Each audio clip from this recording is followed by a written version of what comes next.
Teman-teman yang hendak ingin menanam pohon nangka atau mungkin sudah punya pohon nangka, sebaiknya tahu dengan perluasan video ini ya dalam edukasi seputaran tanaman nangka. Jadi teman-teman supaya nangka nanti bisa banyak berbuah di sepanjang hidupnya dengan buah yang sangat lebat dan juga segar. Nah, bicara saja kalau nggak ada bukti tentu akan membuat ragu siapapun yang mendengarnya. Kita lihat ya, buahnya lebat sekali. Kemudian nanti buahnya ini belum selesai habis karena masih kecil ya. Nah, maksud saya masih yang kecil-kecil masih ada. Nah, kemudian regenerasi berikutnya, lihat perhatikan ini sudah mempersiapkan berfokus pada calon pembuahan yang baru. Nah, buat teman-teman yang sudah mengikuti channel saya sejak lama pasti tahu pohon nangka ini dari dulu tidak pernah nggak berbuah. Selalu berbuah hingga detik ini. Bukan tanpa sebab, teman-teman harus memahami secara persis. Nangka, semua kebutuhannya diproduksi melalui getahnya ya, untuk tingkat kesuburan maksud saya, untuk pelebatan daun juga untuk pembuahannya. Nah, getah tersebut diproduksi dari kadar air ataupun mineral di sekitar media tanam. Jadi, kalau mau sukses bercocok tanam pohon nangka supaya buahnya lebat ataupun cepat dalam pembuahannya, sebaiknya kalian memperhatikan kelembapan dari media tanamnya. Karena media tanam yang lembab nanti di dalam kebutuhan penyerapan mineralnya akan dapat terpenuhi. Sehingga berproses melalui getah, maka kehidupan akan dapat tercipta. Namun teman-teman harus tahu, mineral saja ini baru makanan pokok bagi seluruh tanaman termasuk nangka. Makanan pokok ya. Kalau tumbuhan makanan pokoknya adalah air atau mineral. Kalau manusia makanan pokoknya adalah nasi. Nah, berarti sama halnya makanan pokok ini bagaikan karbohidrat. Karbohidrat saja ini baru mencakup dalam kehidupannya, tapi masih belum mencakup di dalam sebuah kesuburannya. Nah, kalau di dalam tubuh manusia disebut dengan vitamin, kalau di dalam pohon nangka atau tanaman yang lainnya disebutnya dengan nutrisi. Nutrisi yang terdapat pada tubuh manusia disebut dengan vitamin. Nutrisi yang dibutuhkan bagi tanaman banyak terdapat pada NPK. Apa itu? Nitrogen, fosfor, dan kalium. Nah, nitrogen, fosfor, dan kalium secara alamiahnya tanpa campur tangan dari manusia, ini akan bisa tumbuh secara otomatis. Nah, dari mana? Dari mikroorganisme ataupun bakteri binatang pengurai pengerat di dalam tanah ketika dia beraktivitas dan juga membuang kotorannya, kotoran hewan, maka secara otomatis akan menciptakan unsur hara dan juga NPK alami bawaannya sendiri.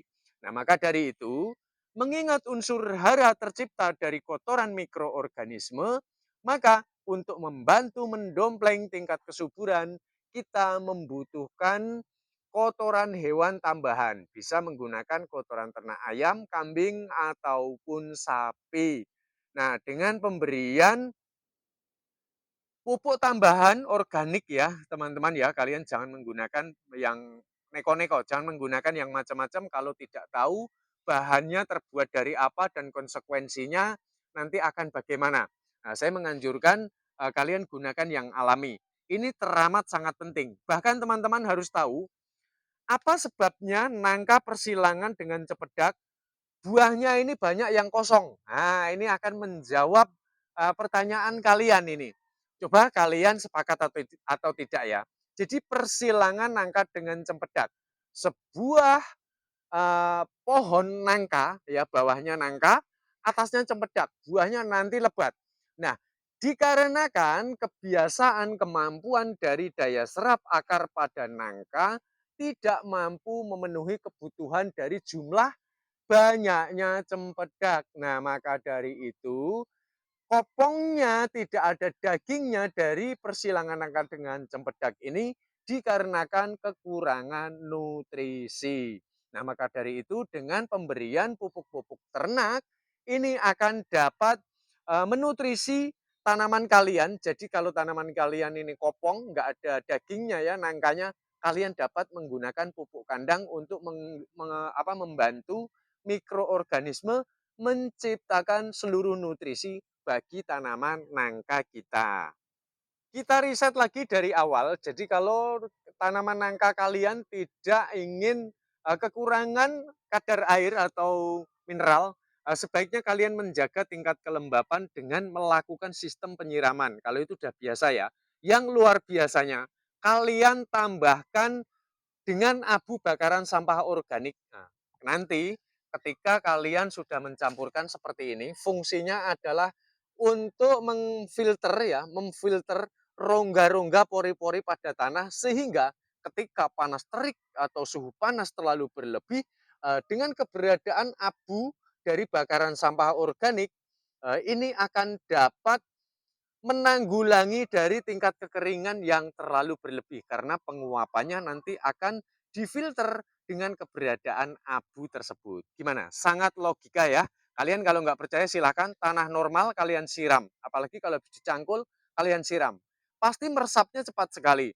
Tapi tanah yang normal ketika kalian cangkul, kalian taburkan dengan abu bakaran sampah organik, maka yang akan terjadi tidak akan mudah tanahnya ini untuk menyerap air. Nah, ini menandakan fungsi yang teramat sangat berarti dengan keberadaan pemberian abu bakaran sampah organik. Jadi abu bakaran sampah organik ini bisa dari dedaunan kering yang ada di sekitar rumah kita, ranting-ranting kering, dari sekam bakar atau bakaran kayu. Ini sangatlah bagus ya untuk menutup menjadi filter dari rongga-rongga pada pori-pori tanah. Nah, jadi teman-teman kalau ingin bibit ya persilangan antara nangka dengan cempedak atau nangka madu atau nangka apapun, sekarang ini di toko online sudah banyak sekali ya, kalian bisa pilih-pilih di sana. Nah, teman-teman, sebaiknya kalau kalian mau menanam pohon nangka, perhatikan dulu gulma. Nah, kalau gulmanya ini jenisnya menghasilkan umbi ya, seperti rumput teki itu kan batangnya ada umbinya, berarti tidak cocok untuk bercocok tanaman nangka ataupun tanaman yang berbuah di atas. Jadi tanaman yang cocok ini adalah gulmanya seperti ada, nah seperti ini ciplukan ya, terus kemudian ada bayam ya, lihat bayam liar, ini liar ya, tumbuh dengan sendirinya. Karena bayam ini nanti akan berfokus pada pembungaan, terus kemudian akan berfokus pada biji. Rumput meniran itu juga sama ya. Nah, ini sebetulnya gulma ini dapat menjadi sumber inspirasi. Dan keberadaan gulma ketika kita mau bercocok tanam nangka sebaiknya kita kondisikan ya, kita dapat mencabutnya atau mencangkulnya kemudian mengumpulkannya ya. Boleh membakarnya tapi jangan lupa mengembalikan ke tempat semula karena gulma tumbuh atas keinginan tanah. Nah, berarti karena gini teman-teman konsepnya, Tuhan ini tidak pernah menciptakan sesuatu yang sia-sia. Jadi kalau semuanya ini sudah berproses alami, itu adalah keinginan dari Tuhan. Maka dari itu harus kita taruh pada tempat semula karena gulma dapat menjaga tingkat kesuburan tanah. Yaitu ketika sudah didaur ulang kalian mengembalikan dapat menjaga tingkat kegemburan berarti berfungsi untuk pupuk kompos supaya tanahnya tidak mudah memadat sehingga akar akan lebih mudah untuk berkembang. Nah, dengan keberadaan gulma juga dapat mengendalikan serangan hama yang berlebih. Nah, karena hama-hama ini ada juga yang tidak menyukai dengan salah satu gulma yang tumbuh di sekitar tanah. Nah, ini harus teman-teman ketahui. Baik, saya rasa sampai di sini.